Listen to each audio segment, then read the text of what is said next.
make some changes. The example that people see from those that ought to lead and set a different example. Some people may recall we're not too far from Meeting Street, and when we look in days gone by at some of the giants who would have led the community, many of them were not terribly wealthy. Many of them were simply hard-working, very bright Bahamians who contributed to the development of the Bahamian people. We have discarded reverence for those types of individuals, and we now put the people on the pedestal, the ones with bling, with plenty money, fine cars, and the materialism has been embraced by many, many Bahamians. Let me give you an example. And I got permission from this young man who happens to be in the hospital right now. I asked him if I could tell his story. Now, his story, he was walking with a Galaxy S4. That's a telephone. Telephone. Cell phone. And he says that somebody came up to him and said, "Hey man, let me use your phone." His response is, "I ain't got no minutes." The person allegedly doubled back, leaned out of the car and shot him in the chest. Took the S4.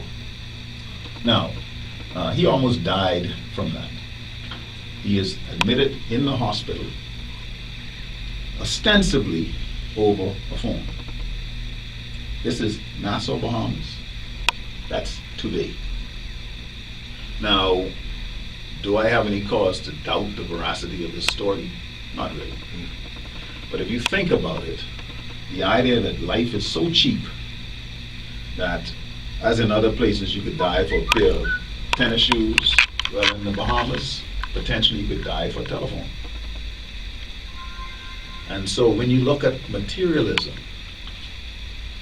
when you look at the turf wars that have sprung up, Bahamians ought to understand that we have basically embraced a culture that has destroyed much of what we have gained in the Quiet Revolution. If you think about it, Bahamians came a very long way after 1950, 1960. And we recently celebrated Majority Rule Day. The gains that Bahamians made were phenomenal.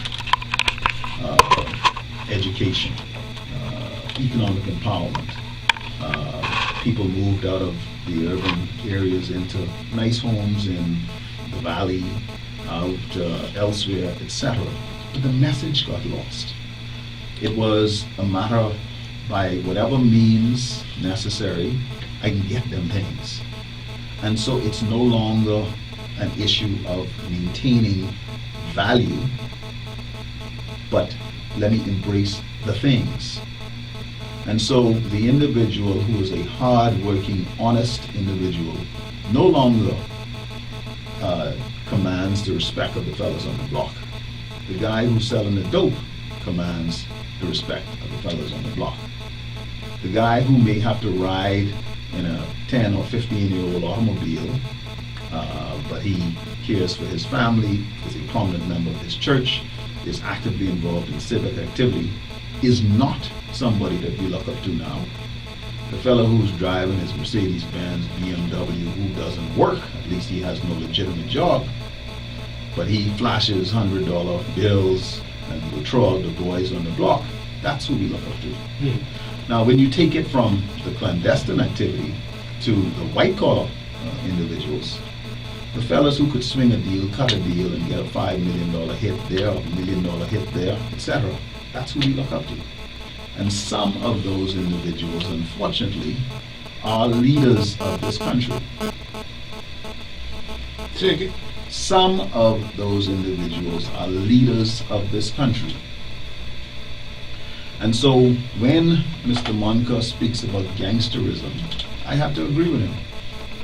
There are gangsters and pirates among us. Now, obviously, with our libel laws as they are, you're not going to get me to call any names. No, I but don't I am want to. I don't sure, expect you to. I am sure that everybody listening to this program right now will nod their head in agreement and said, I don't think he's talking nonsense. Is there any way out of this, though? I mean, I hear what you're saying. You're absolutely true. I agree with you, and I endorse what you're saying. And I'm happy that you're here because the whole idea is to make sure people understand something once and for all. That we've got a problem. And two, we've got to find some things to start dealing with this problem because too many people are dying needlessly and senselessly in this country. We see the television newscast on the nightly reports, and we see the women holding their heads, as Bob Marley once sung, and cry because their sons have been shot down the streets and died. And we're seeing this. And in his song, he talked about just because of the system. Now, what we have here is something that's endemic in our country. It's in the fabric of our country, and we don't seem to have the wherewithal, the courage, to try to change some things in a real way. And this thing is deep. It's not just as if this is a group of little kids who are just wayward and they're shooting one another and it's going to burn itself out. The more we say, Dr.Duane Sands, it's going to burn itself out, I'm sure that you're not a believer of that. Clearly, what happened was we didn't think it was ever going to get this bad because Bahamians do that. We don't shoot each other like that. Okay? In the days before guns were proliferated so much, somebody get chopped, somebody get jucked, not a big deal. Okay? Because they weren't dying as much as they are. But the violence was always there. When I grew up, we used to worry about Okra Hill. We used to worry about Camp Road. My Grammy lived right off Camp Road.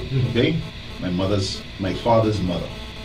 And so there were certain places you didn't want to go because they had some bad boys in there. But them bad boys used to chop you with a rock. Or you'd always hear stories about how this person was accosted with a bottle or whatever. Well, now the weapon of choice is a 9mm or an AK or some other automatic weapon.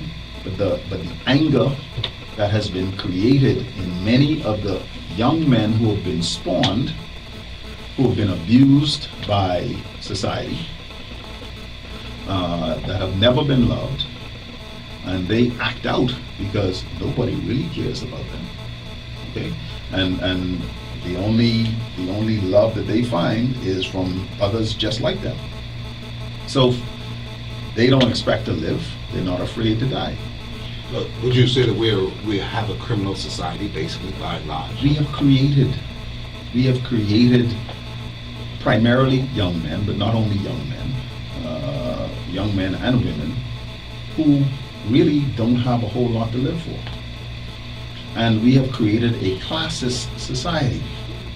It used to be that we were united by roots that were common, that we identified with each other because we were from a country and we were all oppressed by the colonialists, right? And then we had this wonderful thing whereby we were unified to gain rights, education, healthcare for all. But then we started to separate on the basis of net worth. So that, quite frankly, I ain't got nothing to do with you. You're a little poor black fella. It's class. It's class now, okay?